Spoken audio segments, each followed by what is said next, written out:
ke-70 murid itu kembali dengan gembira dan berkata, "Tuhan, juga setan-setan takluk kepada kami demi nama-Mu." Lalu kata Yesus kepada mereka, "Aku melihat iblis jatuh seperti kilat dari langit. Sesungguhnya Aku telah memberikan kuasa kepadamu untuk menginjak ular dan kalajengking, dan kuasa untuk menahan kekuatan musuh, sehingga tidak ada yang akan membahayakan kamu. Namun demikian janganlah bersukacita karena roh-roh itu takluk kepadamu, tetapi bersukacitalah karena nama-Mu ada terdaftar di surga."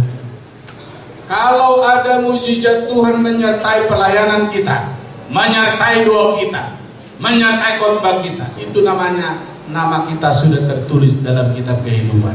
Haleluya. Haleluya. Haleluya. Bagaimana dengan anda-anda yang lain? Tetapkah mujizat itu bersamamu? Tetapkah tanda-tanda yang menyertai itu ada nyata? Paling tidak dikatakan dalam Markus 16, mereka memiliki bahasa yang baru bagi mereka. Mereka kemudian, yaitu saudaraku, dikatakan di sana, melangkahi ular dan kalajengking. Mereka minum racun maut tetapi tidak apa-apa. Mereka tumpang tangan kepada orang sakit, lalu orang sakit sembuh. Pertanda bahwa nama kita tertulis dalam kitab kehidupan. Tolong diuji masing-masing. Jangan terlalu ger, engkau sudah punya nama di dalam kitab kehidupan. Engkau tetap memiliki nama. Setelah dituliskan mulai saat pertama engkau menjadi ciptaan baru. Apakah masih di situ jelas namamu? Sebab Yesus katakan, salah satu hal yang perlu kita lihat di dalam Yohanes pasal yang ketiga.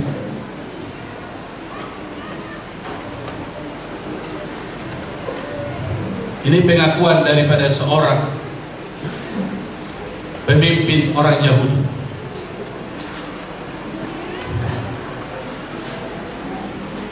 Mulai ayat 1 sampai ayat 2. Adalah seorang Farisi yang bernama Nikodemus, seorang pemimpin agama Yahudi. Dia datang pada waktu malam kepada Yesus dan berkata, "Rabi, kami tahu bahwa Engkau datang sebagai guru yang diutus Allah, sebab tidak ada seorang pun yang dapat mengadakan tanda-tanda yang Engkau adakan itu, jika Allah tidak menyertainya." Perhatikan ayat 2 ini. Perhatikan ayat 2 ini. Sebab tidak ada seorang pun yang dapat mengadakan tanda-tanda yang engkau adakan itu jika Allah tidak menyertai. Mari kita masuk kepada pasal 9 dari Yohanes ini juga.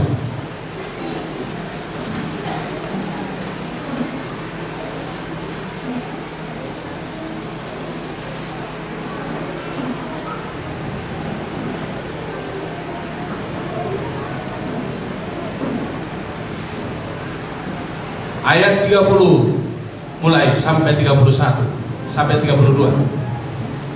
Jawab orang itu kepada mereka, "Aneh juga bahwa kamu tidak tahu dari mana ia datang, sedangkan ia telah membelengkan mataku. Kita tahu bahwa Allah tidak mendengarkan orang-orang berdosa, melainkan orang-orang yang saleh dan yang melakukan kehendaknya. Dari dahulu sampai sekarang tidak pernah terdengar bahwa ada orang yang membelengkan mata orang yang lahir buta." Teruskan. Jikalau orang itu tidak datang dari Allah, ia tidak dapat berbuat apa-apa. Iya. Ada banyak kesaksian dalam Alkitab ini, orang yang dipakai Tuhan lah, orang yang menjadi alat Tuhan lah yang dipergunakan. Saya ingin kita semua menjadi alat Tuhan yang benar. Kami KKR di Batam hari Jumat dan Sabtu, hari Kamis dan Jumat. Kamis malamnya saat kami berdoa, mulailah di situ orang yang sering kesurupan beringas. Lalu coba diamankan oleh berbagai hamba Tuhan. Saya suruh beberapa pelayan menangani. Dan saya tahu para pelaku pelayanan yang saya suruh ini biasanya dipakai Tuhan luar biasa. Tetapi malam itu mungkin ada tujuan Tuhan. Hampir setengah jam menengking, tapi roh jahat itu tidak keluar. Lalu Tuhan berkata kepada saya, turunkan, karena malam ini engkau saya pakai untuk itu. Kedua kalinya datang, turunkan, karena kamu yang saya utus untuk menyelesaikan itu sekarang. Saya katakan, bukankah mereka hamba-hamba Tuhan? Tapi mungkin ada tujuan Tuhan. Sebab ada yang tetap membicarakan nama saya jelek dalam penilaian di sana. Orang berkata itu sudah sesat dan berbagai macam. Tapi ada yang benci kepada saya, menyebarluaskan itu di pulau Bali. Bukan karena tidak dipakai Tuhan ini, para hamba Tuhan ini, tetapi ada tujuan Tuhan.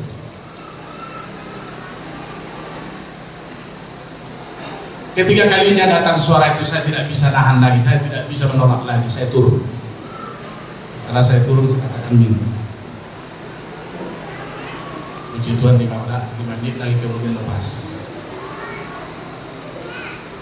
Saudara dalam Tuhan, saya ingin semua pelaku pelayanan di Pentakosta ini betul-betul saluran berkat Allah, betul-betul saluran kehidupan surga. Sebab untuk itu engkau dipanggil melayani Dia. Sebab untuk itu engkau dipanggil untuk bekerja di dalam ladangnya, supaya lewat tanda yang menyertai orang percaya Yesus sebagai Allah yang hidup, Allah yang berkuasa di segala jagat raya ini, Ia dapat menjawab segala persoalan apapun yang terjadi dalam hidupnya manusia. Tapi ingat, jangan cinta uang, jangan gila harta. Ini akan berlalu, ini akan lenyap. Kalau engkau diberkati, pergunakanlah juga utama untuk memuliakan Tuhan. Puji Tuhan. Pergunakan. Banyak orang di tengah jalan sana nggak bertobat.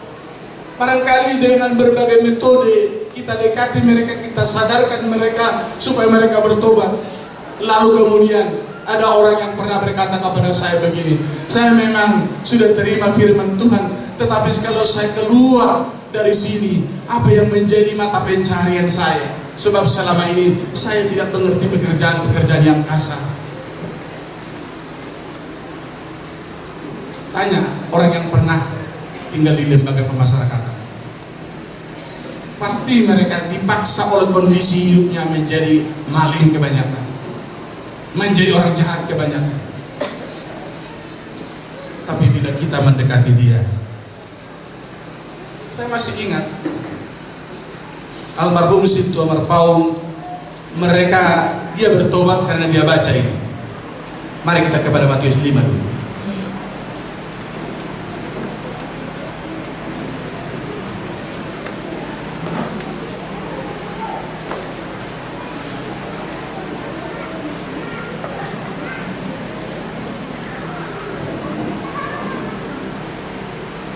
Baca ayat 43 sampai 44, 2 ayat saja. Kamu telah mendengar firman, kasihilah sesamamu manusia dan bencilah musuhmu. Tetapi aku berkata kepadamu, kasihilah musuhmu dan berdoalah bagi mereka yang menganiaya kamu. Di kampung waktu dia belum orang Kristen, kalau dia lihat B2 pasti dikejar, dia bunuh. Dan sangat benci kepada orang yang memelihara B2, karena memang ia orang seberang.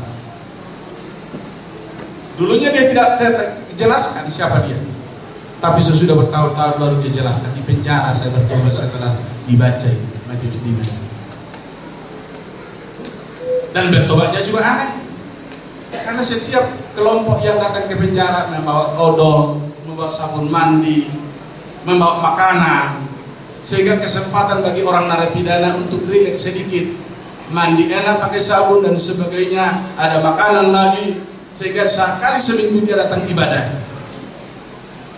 Dia tidak kasih tahu identitasnya apa, karena orang Batak disangka orang memang orang Kristen. Tapi setelah dia cerita kepada saya, Matius 5 ini yang membuat dia bertobat, ayat 43 dan ayat 44 ini. Itulah pengaruh firman. Itulah kuasa firman. Perlu kita berdengarkan firman. Kalau seumpama kita angkat atau ada orang yang sudah mempunyai kerinduan melayani dan memang diberikan hidupnya, tapi pelayan yang akan saya lantik ke depan adalah paling tidak 72 jam dia harus sanggup puasa. Barulah itu yang bisa tahan uji. Barulah itu yang dapat menelanjangi iblis. Itulah yang dapat memperandakan semua musuh, yaitu kuasa kegelapan. Dan memang harus cinta baca firman. Kalau cinta bola, cinta olahraga, cinta yang lain-lain, wah. Nah, saya tidak larang saudara hobi, tapi jangan dikuasai hobi itu, saudara. Saya kadang-kadang kalau saya lihat catur, saya ingin main catur, tapi wah, daripada saya buang waktu, paling-paling hari-hari Minggu saya coba dulu saya ajak untuk 2 plat, refreshing sebentar. Tapi saya katakan saya tidak akan dikuasai hobi lagi. Saya tidak akan dikuasai hobi lagi. Saya akan dikuasai oleh rancangan Tuhan yang telah memanggil saya melayani Dia. Saya komitmen untuk melayani Tuhan. Saudaraku dalam Tuhan, sebagai orang percaya, saya minta mulai malam ini kubur jauh-jauh cintakan dunia. Dalam 1 Yohanes 2 ayat 15 berkata, tolong baca.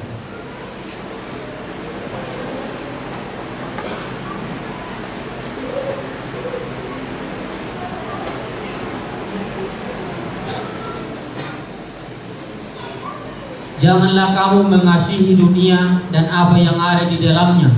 Jikalau orang mengasihi dunia, maka kasih akan Bapa tidak ada di dalam orang itu.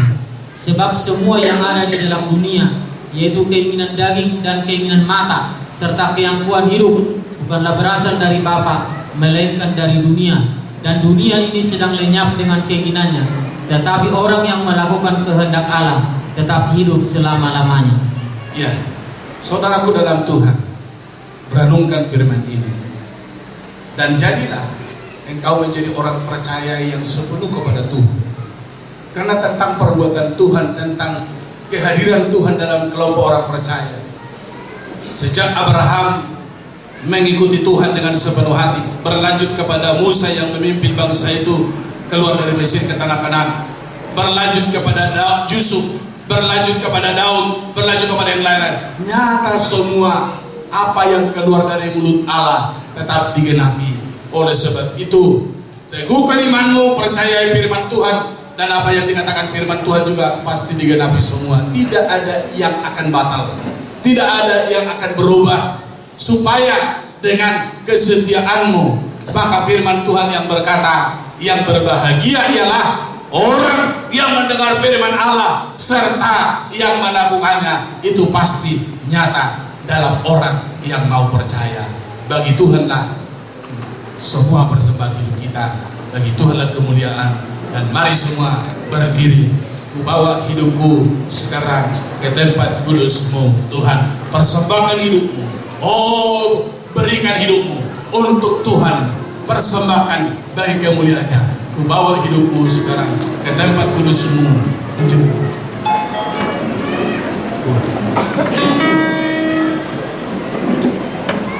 Semua berdiri.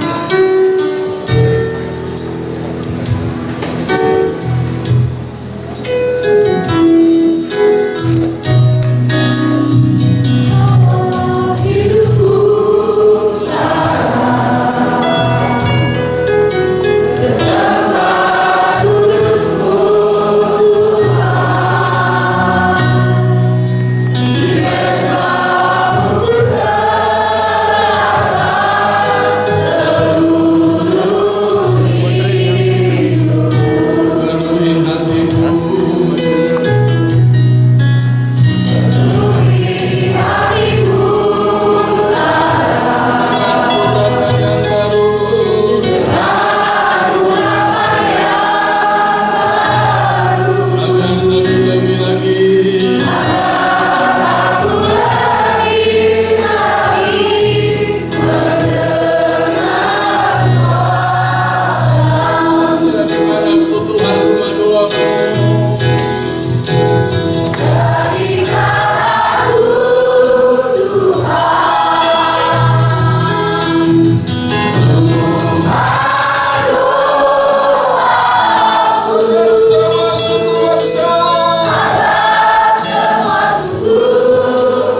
dan mulailah hari ini memiliki hidup baru, memiliki kesetiaan yang sungguh, sehingga oleh ketaatanmu yang sepenuh Tuhan tetap memelihara engkau, menjaga engkau sampai hari Tuhan datang. Engkau boleh bersama Dia selamanya di sorga. Kita ulangi pujian kita 2 kali lagi.